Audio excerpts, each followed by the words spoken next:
Hello hello, bienvenue sur ma chaîne Home. On se retrouve aujourd'hui pour une vidéo consacrée au yoga et plus particulièrement aux différents types de yoga qui existent. On se retrouve tout de suite après le générique. C'est parti!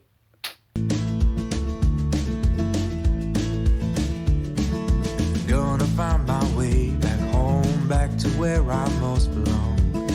Feeling like this day will never end.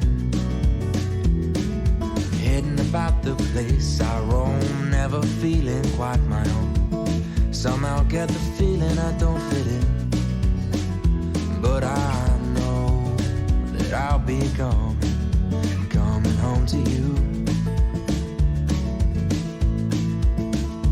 And you know that I'll be driving home to you.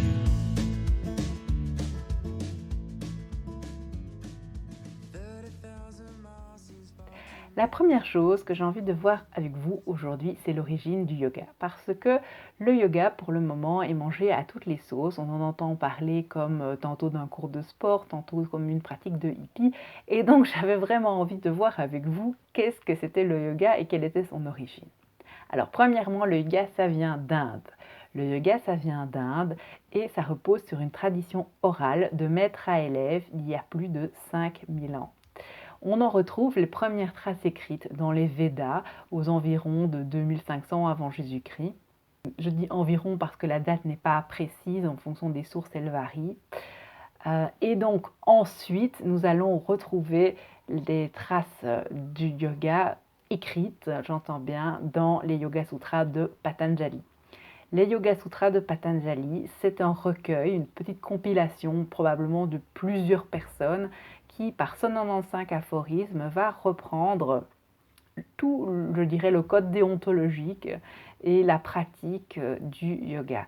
Alors, on va y décrire plein de choses. On va y décrire les postures de méditation, on va y décrire les obstacles à la méditation, on va y décrire les tenants et les aboutissants, les avantages et les inconvénients.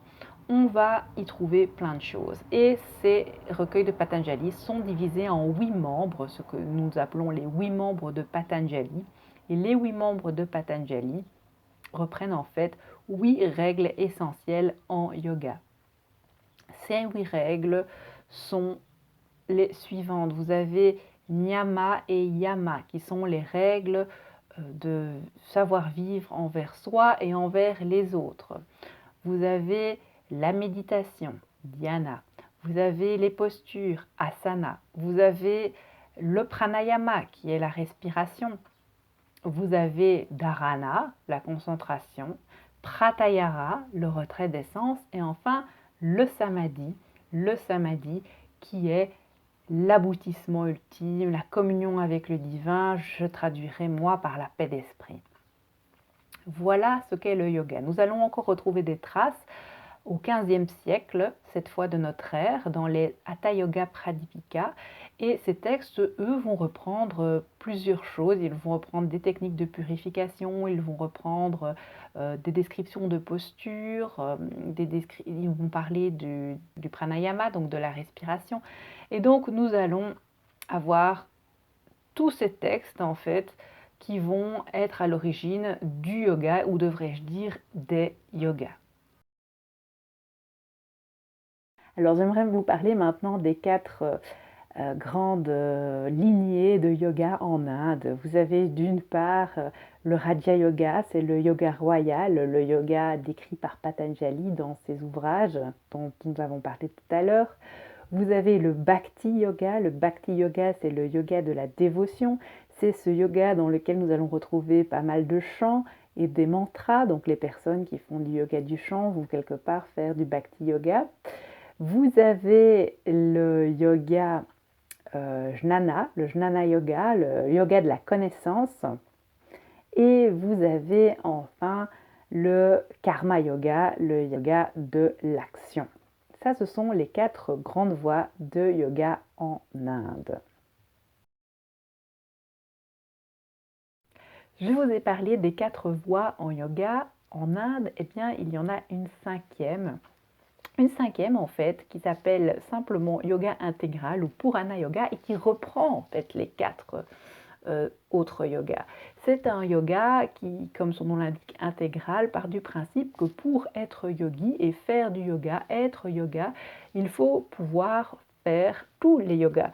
Donc nous allons à la fois faire du bhakti yoga, yoga de la dévotion, nous allons faire du raja yoga, le yoga de Patanjali et avec la méditation, nous allons faire du karma yoga, le yoga de l'action, et nous allons enfin faire du jnana yoga, le yoga de la connaissance. Nous allons travailler sur nous-mêmes, apprendre. Et donc, tout ce yoga intégral, il a été développé par Sri Aurobindo au siècle dernier et il a eu plusieurs adeptes, plusieurs descendants, dont le Mother qu'on retrouve en Inde également, très importante, yogi, féminine, figure féminine du yoga. Et donc, vous voyez que le yoga, c'est énormément de choses et ça peut aller dans des directions très variées. Le yoga s'est développé aussi d'autres manières. Donc nous avons une lignée en Occident qu'on appelle la lignée de l'Hatha Yoga. L'Hatha Yoga qui découle quelque part du Raja Yoga. L'Hatha Yoga, c'est l'union entre la lune et le soleil, Hatha. Et également, on pourrait décrire le mot Hatha en sanskrit comme de la rigueur, de la discipline. Et donc, au final, ça peut s'expliquer comme un yoga que l'on pratique avec ferveur, mais qui est également l'union des contraires, donc qui est vraiment finalement proche de tout ce symbole de yin et de yang, donc l'attrait des contraires. La lune, le soleil, c'est très poétique. Il faut savoir qu'au XXe siècle, nous avions un yogi qui a développé plusieurs écoles et qui est à l'origine de plusieurs écoles de yoga que l'on pratique en Occident actuellement. Alors, vous avez le yoga d'Iyengar. Le yoga d'Iyengar qui a été développé donc au XXe siècle, qui est toute une école de yoga en fait qui repose sur l'utilisation de matériel, de corps, de techniques en tout genre qui vont en fait nous attacher et permettre de garder la posture plus longtemps que si on n'était pas. Et donc, dans le yoga d'Iyengar, on va garder plusieurs minutes les postures, comme en Hatha Yoga, sauf qu'on sera attaché par des cordes, à des espaliers, qu'on aura tout un matériel en fait pour nous permettre de garder la posture plus longtemps. Donc ça, c'est le yoga d'Iyengar. Il y a ensuite tout ce qu'on appelle l'Ashtanga Yoga. L'Ashtanga Yoga, c'est un yoga en fait qui repose également sur tout ce qui est Patanjali.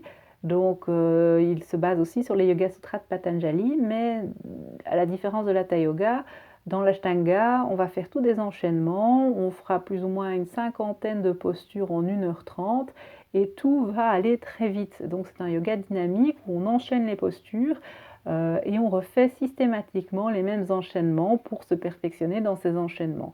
Donc la technique est tout à fait différente de l'Hatha Yoga où là nous allons garder des postures mais nous allons aller beaucoup plus lentement, beaucoup plus doucement, faire tout un travail sur la contre-posture. En Ashtanga, on y va. Donc je dirais que l'Ashtanga n'est pas spécialement faite pour les débutants alors que l'Hatha Yoga, lui, est tout à fait adapté aux débutants.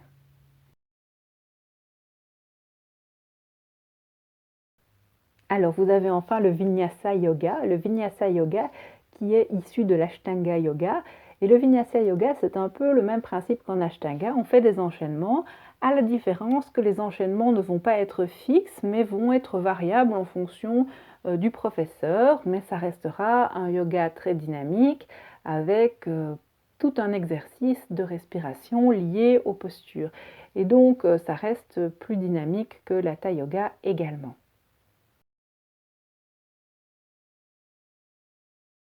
Alors, et moi dans tout ça, quel type de yoga je pratique? Donc, je vous l'ai dit tout à l'heure, moi mon yoga, c'est l'Hatha Yoga, c'est l'union entre la lune et le soleil, c'est le yoga qui va travailler sur la respiration, mais qui va également travailler sur les postures, qui va travailler sur le corps et sur l'esprit.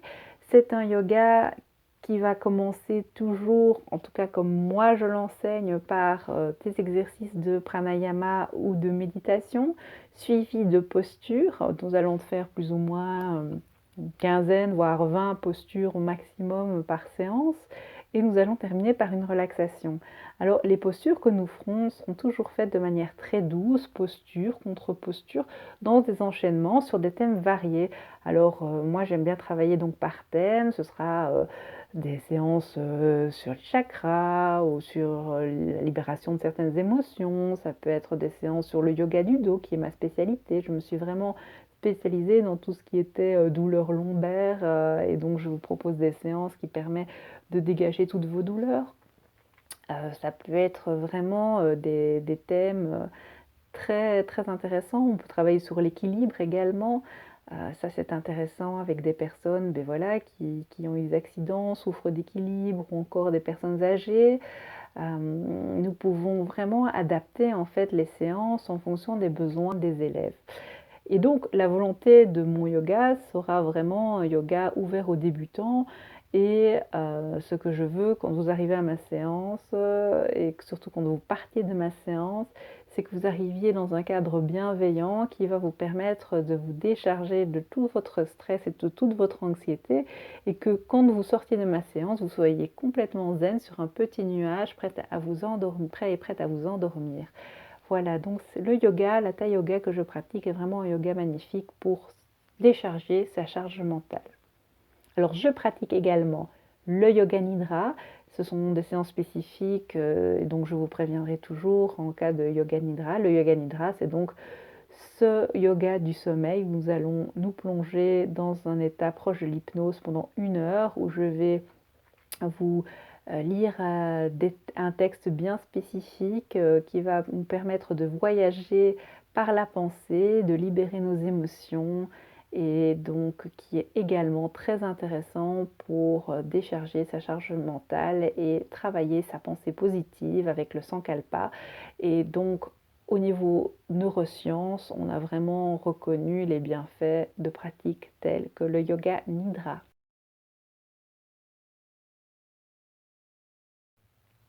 Et il y a encore des nouvelles choses qui existent de manière contemporaine, qui se mettent en place.